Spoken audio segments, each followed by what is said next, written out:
In today's video, I'm gonna go over what I do for pre-season training, or I guess dry land training.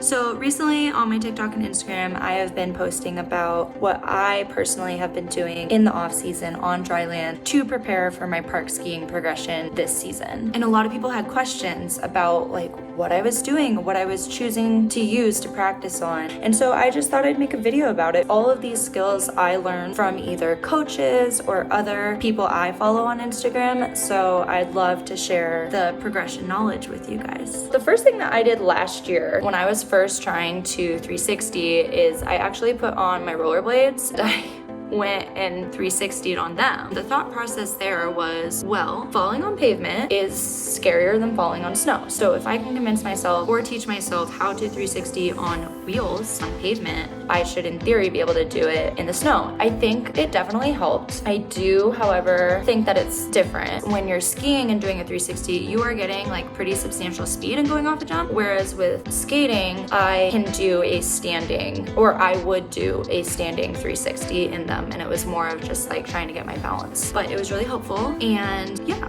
if you don't have rollerblades, or maybe that sounds terrifying, which completely understandable, you can do standing 360s with nothing on your feet. Literally just do a standing 360 and feel everything that your body does to make it happen. Focus on core. You want to focus on how you are taking off. You are putting weight in your feet. You're pushing off that leg. Most importantly, you are lifting up with your core. You're going from a T and you are bringing your arms in and spinning around with your head, because you gotta look where you're going. Full cycle.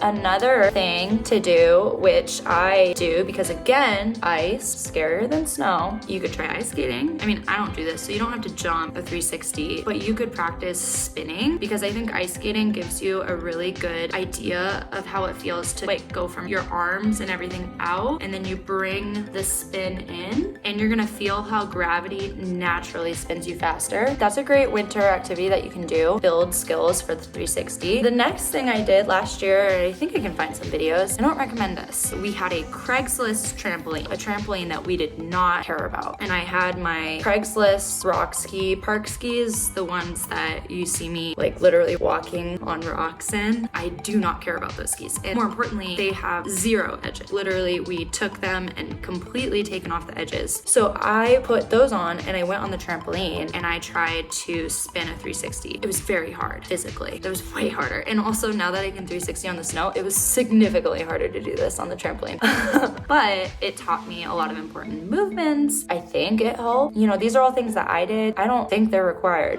People have been asking me what I did to prepare, so I'm telling you all the crazy shit I did. I got a little obsessed last year. Got a little antsy before the season happened, in November, and was doing all this just whack shit. It's funny because now it's November a year later and just a lot more mellow about the entire experience. Snow's coming, everything's gonna be fine, we're gonna get there. Okay, so moving on from the 360, I got a foam roller and I started practicing jumping on the foam roller the way that I would to get on a rail. This was extremely helpful, I think. The foam roller is this big, so it really gets your mind into jumping on a tiny thing like a rail. I had already figured out how to jump onto boxes last year. I'm sure you guys have seen that, I was really comfortably riding boxes and tubes, which I think was really helpful, but I think that the DRYLAND foam roller training pushed it to the next level of really training my body for balance, teaching my body that, hand-eye coordination of jumping onto something small and really getting my weight on that front leg on my PVC pipe. And I attempted to make a whole vlog on that. So there you go. And then some things that I'm currently working on is my backflip. I attempted a backflip last year on skis and I'm still really proud of it. It definitely taught me that I can do it eventually, and I got over that fear and I tried it. However, I don't think I was as prepared as I'm going to be going into this season for it. It was kind of a spur of the moment decision. I don't regret it, but I also did not pick a good jump for it. And by jump, I mean the jump really didn't pop me up enough, and then more importantly, it had a flat landing. If you fall into a flat landing, you're gonna get get hurt. It's not gonna feel good. That's why landings are downward sloped, because of the way that gravity works.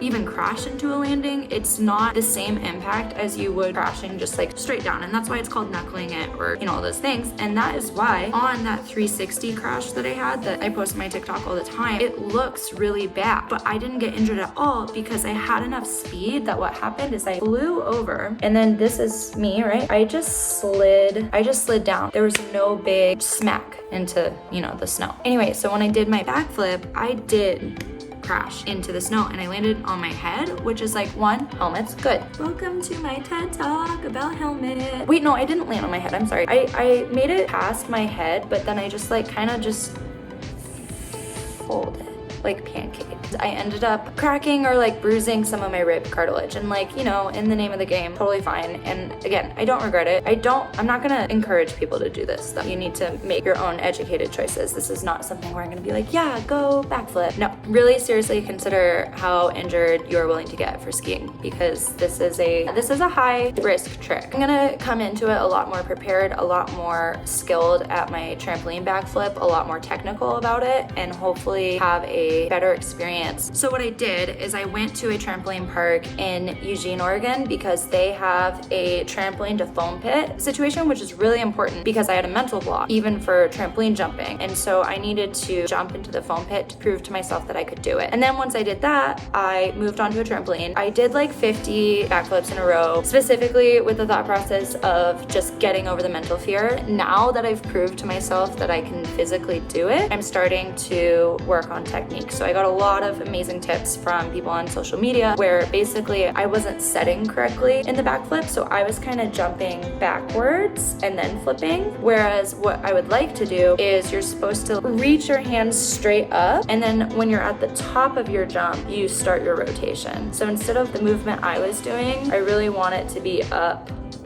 concise, tight, tuck. It's just gonna take a little bit of practicing to get that technique better, which in turn will make me more comfortable and then help me when I eventually try backflip on skis. So those are kind of my 3 quick dryland training things that I personally did before I was able to actually get in the park and try these things on snow. I still think progression parks are extremely important in actually getting out on your skis and trying this stuff. However, dryland training, at least for me, it totally helps, especially the mental and especially like my body awareness. So anyway, I think that's it for the video today. Again, thank you, Burn. Yeah, I'm really excited about everything that's about to happen. Let me know your dryland tricks. Let me know how your skiing's going this year. I know some of us are already on snow. Bachelor isn't open yet, but it will be in like 2 weeks. I'm not too concerned about it. Anyway, have a great day.